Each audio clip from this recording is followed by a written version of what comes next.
Hey, it's Ryan here from Karmatix. I wanted to give you a quick tour, and we are actually looking at the dashboard. This is the box office dashboard. So when you're an event producer, this is where you would log in to manage your events, manage your ticket sales, and all that good stuff. Basically, this is your office. And so we're looking at actually the live site. This is showing ticket sales and stats for actual live event sales going on in the last 30 days. And so there's certain things in here that I won't be able to show you because it could show names and email addresses of customers, which I don't want to be seen on screen. So there's certain things I can't show you right now, but I'm going to do my best to give you a tour of the live thing. So the dashboard is where you always land, and it just kind of, the idea is just to give you a quick glance at what's coming up. So our upcoming shows, ticket sales the last 30 days, and all that stuff. Now let's dig into events.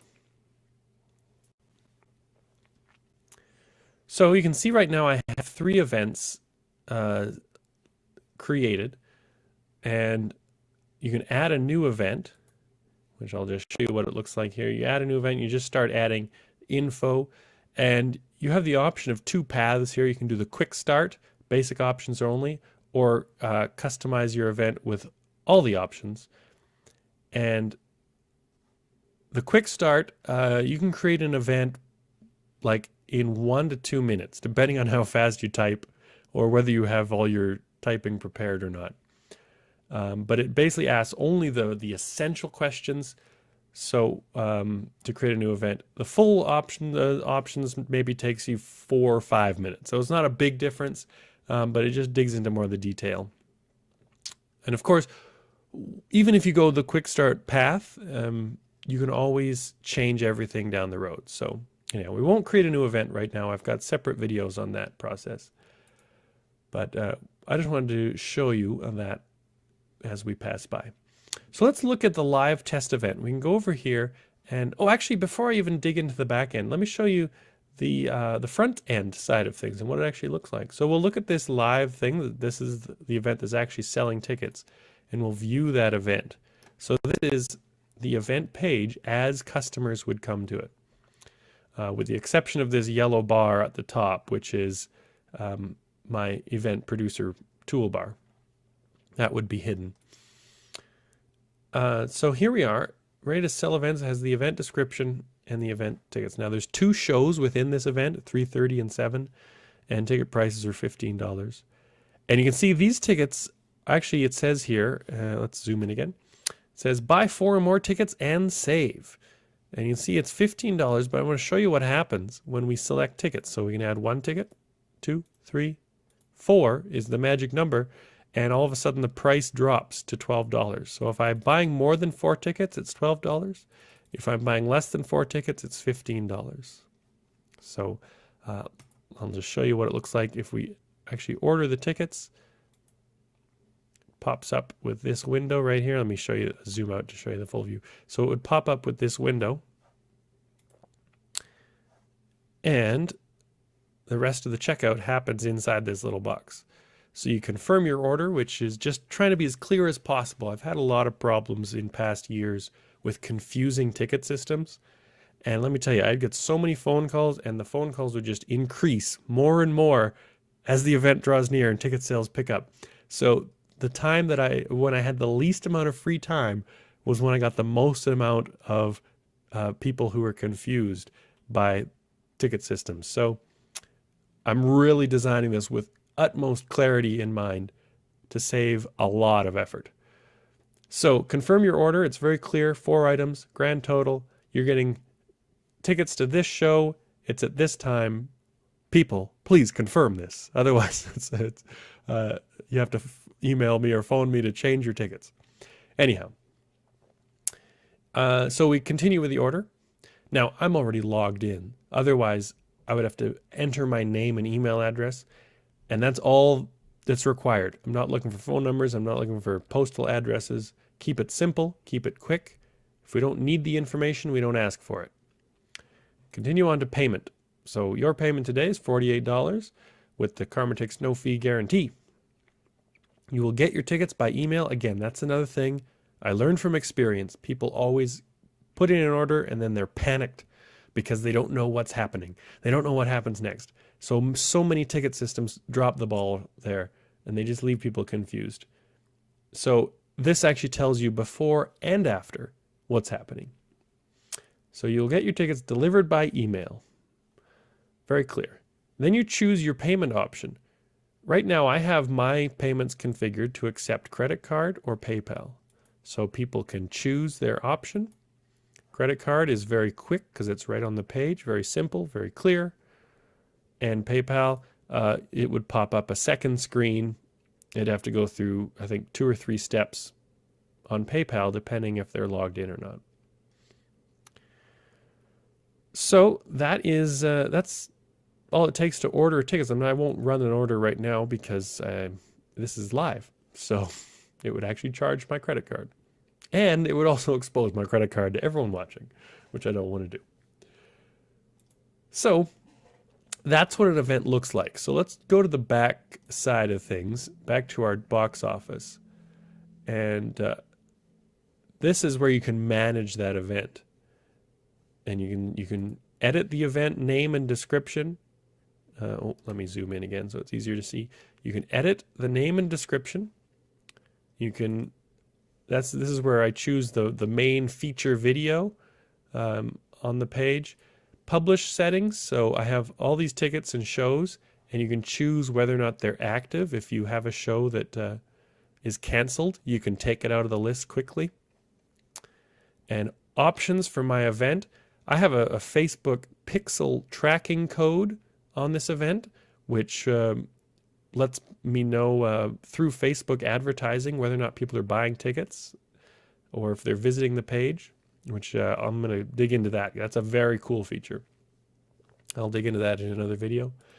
Or payments, which is an alternate payment option. As the event producer, you can set your payments, but you can also choose on a per event basis. So if you have one event that you're, say, partnering with somebody and you want the payments to go to them, then you can set up your own payment options there. All right.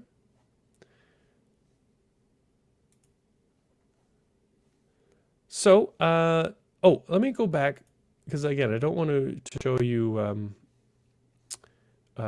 customer info. So I'm going to go to this live test event and we'll manage that. So when it comes time to actually do your event, so we have a show coming up here. Oh, that's actually today. We show here, and the live test show. When it comes time to actually do your event and have people come and bring their tickets, how do you how do you know whether they have a ticket or not? That's important. So under the show, which you can edit, you can change the venue, or you can go to reports, and that's what we want to do right now. So we have the ticket reservation list and the customer email list, which allows you to send out easily send out emails to everyone who bought a ticket. But we're going to look at this ticket reservation list and view that. So this is your ticket reservations. It just has order numbers, names, email addresses, the status of their order, and how many tickets they got. And you can print that as an option here, which would take away all the extra stuff. It's just going to print out the data that you want and print out all the names. So that's what I recommend. For most events, you print out the list, you have it at the door, you can check people off the good old-fashioned way. However, there's another option. If you notice, every ticket order comes with a code. This is their reservation code, and they're very simple. They're short, 3-letter number combinations. And that is your reservation code. That's actually all you need to get in. You don't need to print anything.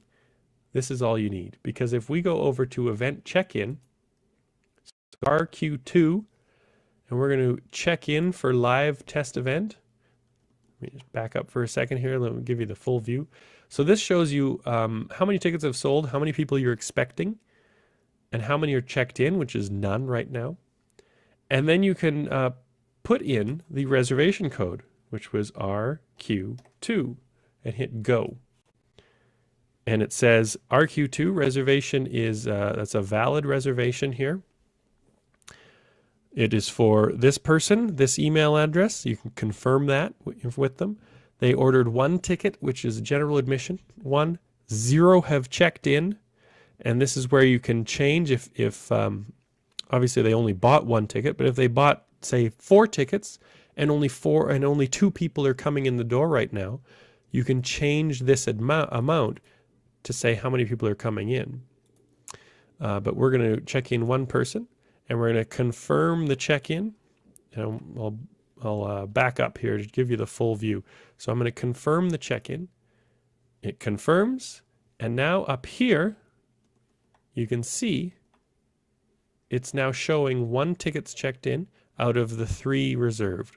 So this is another thing that, from experience, of saying, okay, how many people are checked in? Can we start the show? Is everybody here? And there's a quick way to check if everyone that you expect to be there has shown up yet. And under the reservation code, of course, people always are going to forget their reservation code, or they'll lose the email, or they'll whatever.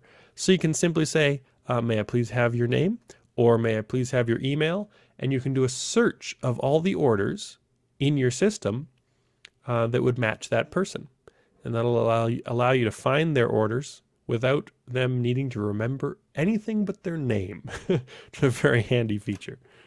So that's the live check-in. So I talked about the printed list or the live check-in. And again, honestly, in most cases, I would recommend the printed list. The live check-in is nice if you're doing a larger event where you can have multiple doors or multiple check-in tables that are all coordinated, because this will all be connected to the database.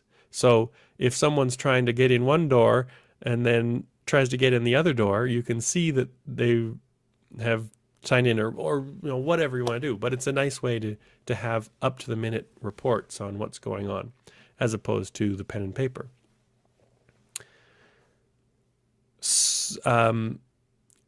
Actually, on that note, a future thing that I'm going to do is let you do a mass check-in. So if you have your event and you have your piece of paper, which will all be scribbled on and checked off, after the event, you can come in and just say, this person, this person, this person, so on and so forth. All these people did come. And that'll allow you to keep better records and follow up by email with the people that showed up and all that good stuff. That's part of the coming soon stuff. Don't worry, I got a lot still on the to-do list. What else? I can't show you orders because, again, that'll show you customer information. Campaigns is something that's worth looking at here. And this is, again, this is the very basic functionality. But with a campaign, it allows you to track orders. And for this specific campaign, 22 visits recently, 22 lifetime visits. And that's actually a brand new campaign. So it doesn't have any orders yet of those 22 visits. So this allows you to figure out, of the different sources that you're posting your event, which is actually paying off, which is the most productive use of your advertising time and dollars. So again, this is just the most basic level. I've got a lot of plans for this campaigns feature. And especially when I show you what you can do with Facebook advertising, I think it'll open your eyes to some pretty cool stuff. So let's see, under settings, you have payments and options. And the options, you can, again, put in tracking codes and reports. You can have reports emailed to you or daily, weekly, monthly about how your events are doing. It says, hey, this week you sold this many tickets to this event. Oh, hey, this next event coming up is this much sold out. So all those kind of handy details can keep you in the loop if you're not checking into your dashboard regularly. So that's the most basic. Again, there's a few things I'd like to show you under orders, but I can't right now without exposing information. So, but basically, ways you can access the order and edit the order. So inevitably, people call you and they say, oh, can we get our tickets changed from this show to the other show. You say, great, no problem. Clickety click, click, click. I've sent you out a confirmation email with your new ticket order. Thank you very much. Because again, that was such a huge hassle for me using other systems. Real pain in the butt. So that was another thing I tried to make as simple as possible. So that's it. That's a quick glance, 15 minutes, almost on the nose, and quick tour of Karmatix at this moment. So that's it. I hope I've shown you a thing or two that makes you think maybe I could use this to sell some tickets. If so, please get in touch. Ryan, talk to you later. Bye-bye.